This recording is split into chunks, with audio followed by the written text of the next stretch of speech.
want you to put your hands together and welcome the leader of the opposition in the House of Assembly and the political leader of the Democratic Labour Party. Ladies and gentlemen, the right, I almost said the right, but the Honorable Ralph Thorne.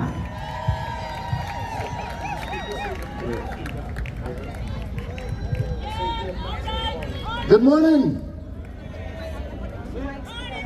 Good afternoon. Is it a good day? Is it a day of unity? It is a day of strength. And is it a day of peace? When I was coming here this morning, let me find the verse for you. Do you know the name Ainsley Bain? Ainsley Bain called me this morning and told me that he heard that I had a job here to do. And he told me that the theme was, "We are not afraid." And we know what has happened to Marcia and Dave and Kimar over the last few days. I don't think they mind me saying to you that they have received threatening letters from some cowards in this country. From cowards.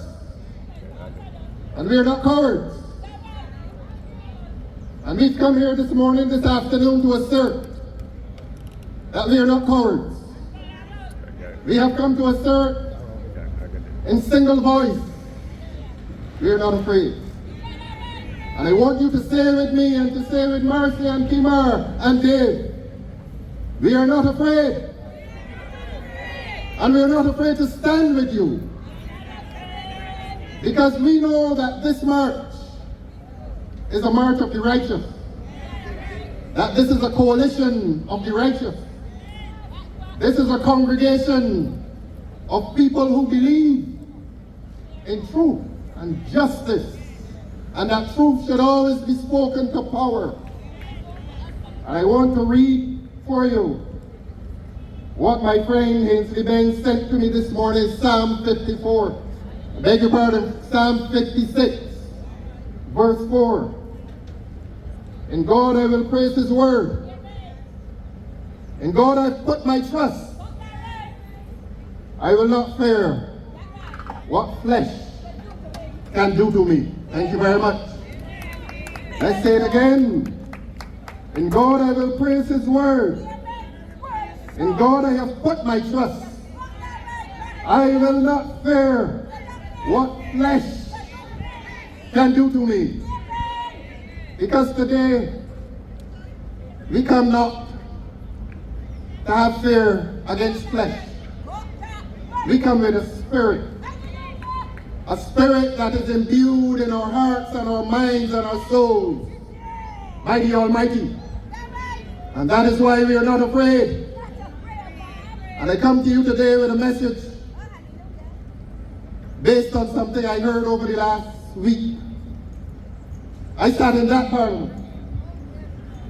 And a parliament is a place, if you know the word, French word parlement, a place of speech. And the way to abuse speech is to lie to people. And a lie was told in that place this week by the man who represents this place, this city. And he repeated a lie that he had told 2 weeks ago. There's a Cricket World Cup coming to this country. And as patriotic Barbadians, we will support it. We want to show the world that we are good people, that we are hospitable people. And it doesn't matter that government is lying to you and telling you that they're spending all this money on small projects. They say they're spending $5 million in Oistins. You go to Oistins today and tell me if that is a $5 million job. They say they're spending $175,000 at the Police Sports Club. And my information this week is that they've repaired a few bathrooms. The police sports club now has the world's most expensive bathrooms. And they want us to support the World Cup. And we will support the World Cup. Because we are hospitable. And they're vendors who will make money. And they're taxi drivers who will make money. And they're ordinary people just like us. And we want them to thrive and to survive. We want them to do well. And in this summer season, which is traditionally slow and hard for people who work in tourism, we rejoice with them. But we are sad today because this government is taking your hard-earned money. Your hard-earned money, and claiming that they are committing it to projects, and they're exaggerating the cost of those projects.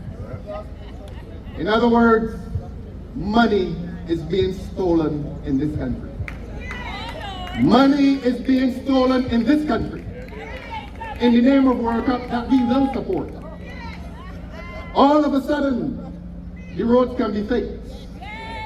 We were asking for new roads for the last 3-4 years and couldn't get them. Where has the money come from all of a sudden? Where has it come from all of a sudden? But we trust God. And I was telling you about the lie that was told in that parliament. That the young man who represents the city told this country 2 weeks ago that he was afraid that his people in the city were not going to benefit from World Cup. And the next day he came and said, oh thank goodness, I now have 1,200 jobs for my people in the city. And I forced him to repeat it in that parliament last week. In a very sarcastic way. I asked him to confirm that he had said that he had got 1,200 jobs. You know what is 1,200 jobs? That's a lot of jobs. And he stood up in there in that parliament and repeated it. And I don't think that any place in this country should be spared the truth. I will go into the highways and I will tell the truth. I will go to the high places and I will tell the truth. I will go to the low places and I will tell the truth. Because the example of Christ is that he did not only occupy the high places, but he went to all places, the high and the low. And he was consistent in his message. And in this coalition of the righteous, I will tell the truth today. I will tell the truth. I do not disrespect people. I did not rush here to lie to you. And I want to tell you the truth about this allegation that 1,200 jobs are being provided for the people from Chapman Lane. Anybody is here from Chapman Lane? Anybody is here from the Orleans? Anybody is here from Murphy Pasture or Nelson Street? These are not the celebrated places in Barbados. There are people who consider these the low places. But even the people in the low places are entitled to truth. And they're entitled to justice. And you will never get justice in this country unless you get the truth. And when a man lies to you, that is an injustice committed against you. And I want to tell you today that I had a meeting with one of the community leaders in the city yesterday. Not a celebrated figure. He's not a celebrated figure. But he came to my office. And I went in to reason with him. And I asked him to tell me the truth about this so-called 1,200 job project. And do you want to hear the truth today? Members of this coalition of the righteous, do you want to hear the truth today? Do you want to hear what they have told the people of the city and what they have told this country and that they have told the people of the city and that they have told this country that they are providing 1,200 jobs for the oppressed in that city? And do you know what the jobs are? It hurts. It is not funny.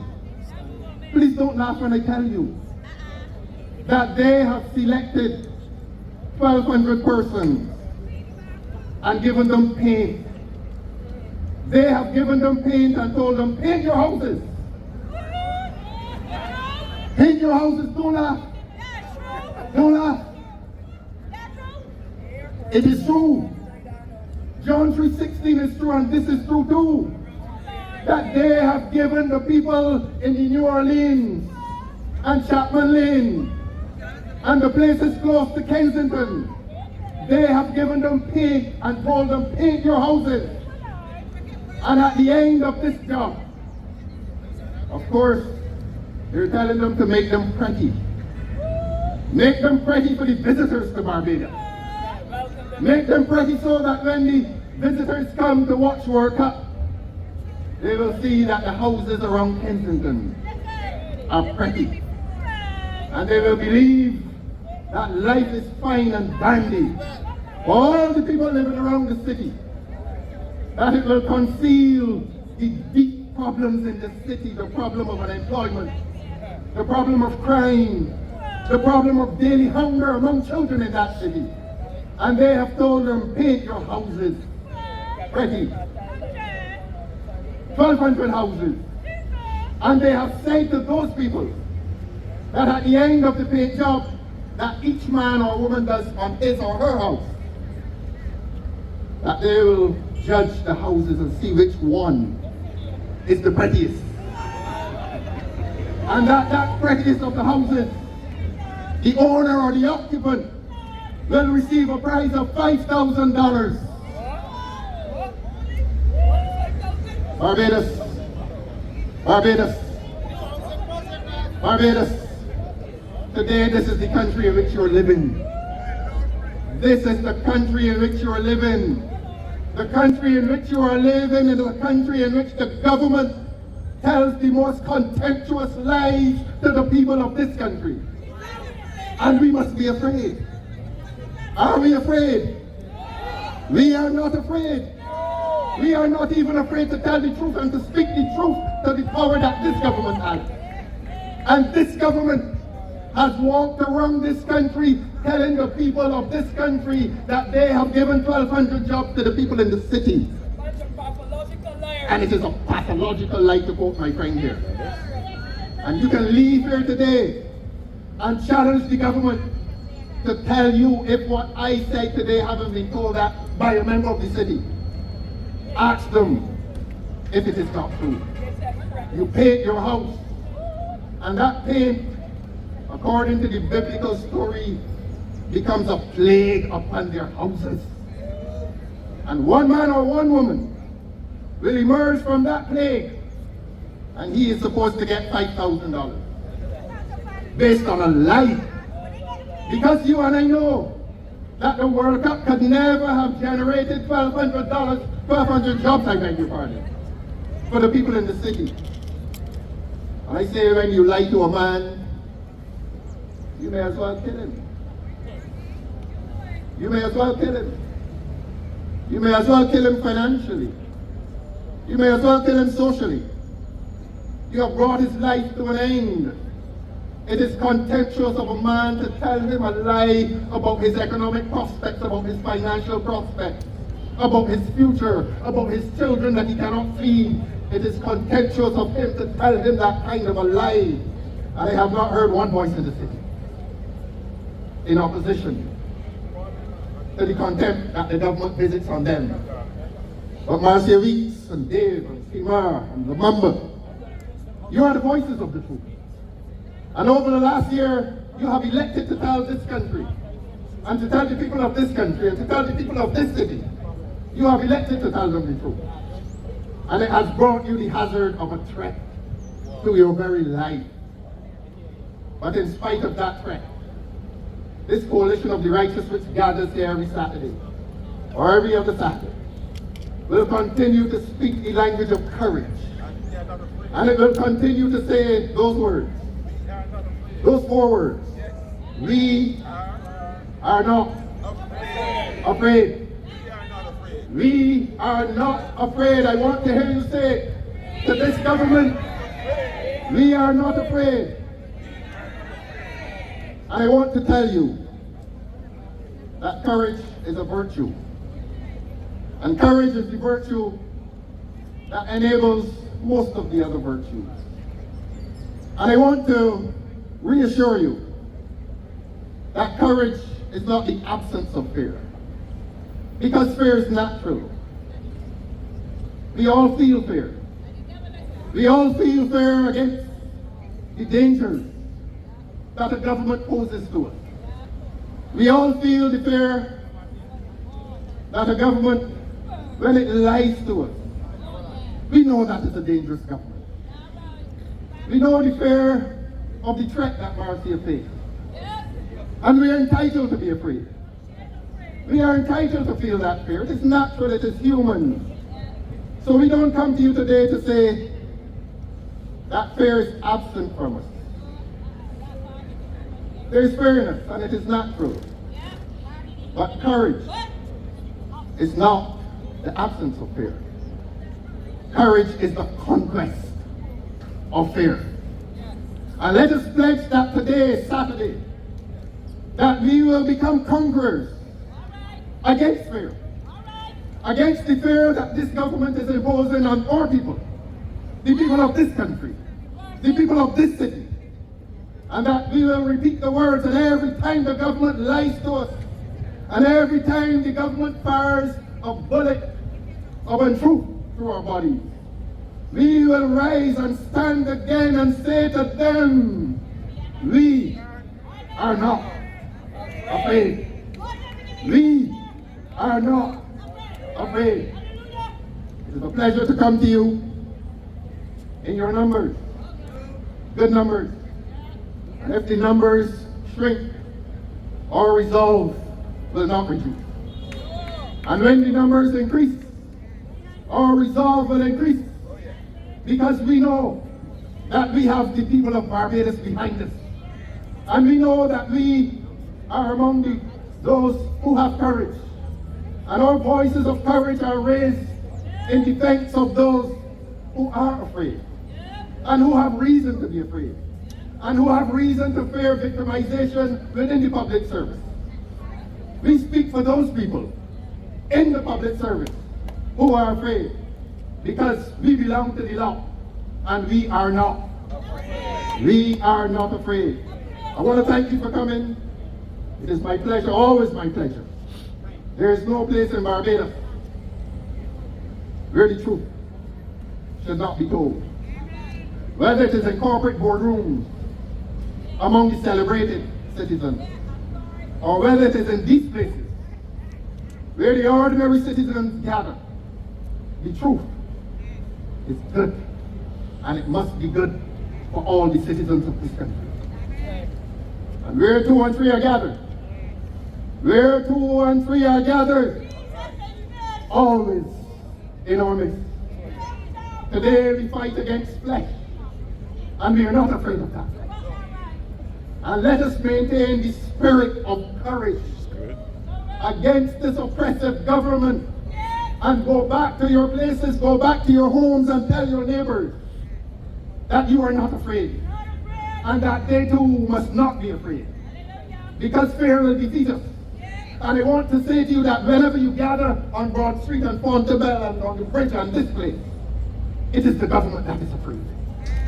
And it is the government that deserves to be afraid, because it is a government that is going wrong against you. It is a government that has done wrong against the people in the city by lying to them about 1,200 non-existent jobs. They must be afraid. We must never be afraid. And every Saturday that we do this, we come to you and we come and face the government and repeat those words. And I will leave those words for you to repeat. We. Thank you very much.